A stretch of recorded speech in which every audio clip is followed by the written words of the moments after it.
Добрый вечер, друзья. Итак, самые значимые моменты в спорте за последние 24 часа.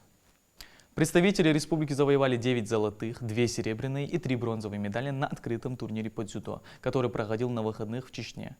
Золотые медали получили Абдуллах и Мухаммад Богатыревы, Халид Цычоев, Дамир Цалоев, Ахмед и Руслан Гамурзиевы, Абдуллах Цычоев, Умар Костоев и Мухаммад Агиев.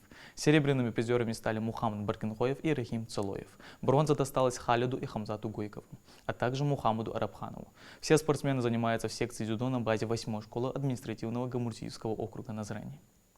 С целой коллекцией наград вернулись ингушские джитсеры по итогам международного чемпионата лиги National Jiu-Jitsu Liga. Наши спортсмены завоевали 28 золотых, 25 серебряных и 38 бронзовых медалей. В соревнованиях участвовали представители 4 залов и школы боевых искусств. Воспитанники зала Академии Jiu-Jitsu Сунжа получили 13 золотых, 11 серебряных и 16 бронзовых медалей. Спортсмены из зала Better Jiu-Jitsu привезли домой 7 золотых, 6 серебряных и 11 бронзовых наград.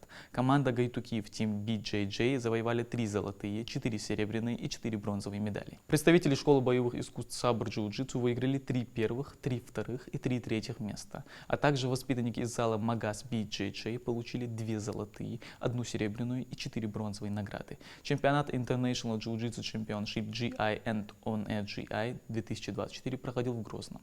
Абу-Башир Акиев – победитель всероссийского турнира по ММА Кубок Ермака 2024. Он выступал в весовой категории до 93 килограммов. Соревнования прошли накануне в Омске.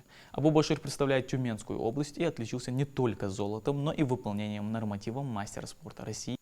Бронзовый призер чемпионата Азии по ММА 2024 Ислам Парчиев из Казахстана выступает на чемпионате мира по ММА, который стартовал сегодня и продлится до 10 ноября в Узбекистане. В чемпионате примут участие более 550 спортсменов из 67 стран мира в 40 весовых категориях. Соревнования пройдут в возрастных категориях с 18 лет по 21 год и старше. Пожелаем удачи нашему земляку. Это были все спортивные новости на сегодня. Спасибо за внимание.